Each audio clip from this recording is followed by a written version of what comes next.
Professor doctor JS Kanwar जी। महाराज जी राधे राधे। महाराज जी मेरा प्रश्न है कि मनुष्य की आयु सांसों की संख्या के हिसाब से होती है या समय सीमा की, इतने साल जियोगे, जैसे सांसों की? श्वास समय नहीं। चांगदेव जी थे, उस समाधि के द्वारा 1400 वर्ष की अवस्था पर पहुंच चुके थे। जहां मृत्यु का समय आता वो असंप्रज्ञात समाधि को प्राप्त हो जाते। समय निकल गया, श्वासें अपनी बचा, जैसे हमारी श्वासें भोगों में बहुत रफ्तार से खर्चा होती है। अगर हम शांत प्राणवायु का संशोधन करके रोके तो 1-1 मिनट 2-2 मिनट, जिसमें 50 श्वासें हमारी बचती चली जाती, वही आयु बढ़ जाएगी। बोले अमुक संत 150 वर्ष के, 250 वर्ष के, हम झूठ नहीं मानते। यदि वो प्राणायाम परायण है तो अपने श्वासों को उन्होंने संग्रह किया तो ऐसा हो सकता है। जब चांगदेव ज्ञानदेव जी के चरित्र में आता है 1400 वर्ष के थे। देवरा बाबा के लिए भी अपने सुना गया कि काफी वर्ष के होकर शरीर त्यागा।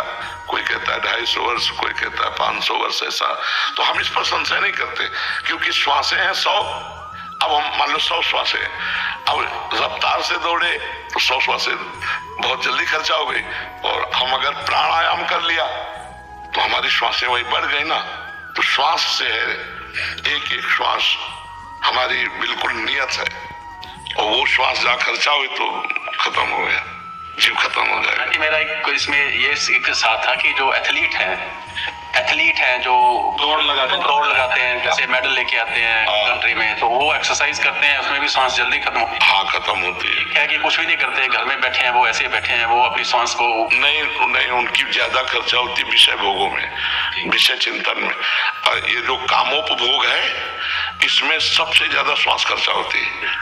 आप संकल्प करो केवल काम का, तो आपके श्वास से प्रश्वास बढ़ने लगेगी। एक शरीर में नाड़ी है, मनोवा नाड़ी। शरीर में कहीं वीर्य नहीं है, कहीं नहीं है। जैसे पित्त की थैली, ऐसी कोई वीर्य की थैली नहीं है। मनोवा नाड़ी पूरे रक्त का मंथन करके और वीर्य को निकालती है, जैसे दूध का घी होता है। तो जब वो मंथन करती है तब बड़ा बहुत ही रफ्तार से श्वासें, आप कभी अनुभव करना गृहस्थी में, केवल काम भावना से युक्त होने पर आपकी श्वास प्रश्वास की रफ्तार बढ़ने लगेगी, क्योंकि मनोवायु मंथन शुरू कर दिया। और जब आप क्रिया में होंगे तब तो विशेष श्वासों का खर्चा होता है। तो ये हम नहीं अनुमान लगा सकते। हो सकता है वो केवल दौड़ता है, उतनी केवल श्वासें उसकी जा रही और शांत है, लेकिन वो कितनी बार काम वेदना से युक्त हुआ होगा, कितनी बार काम क्रीड़ा की होगी, जिससे उसकी श्वासें बहुत नष्ट हुई है।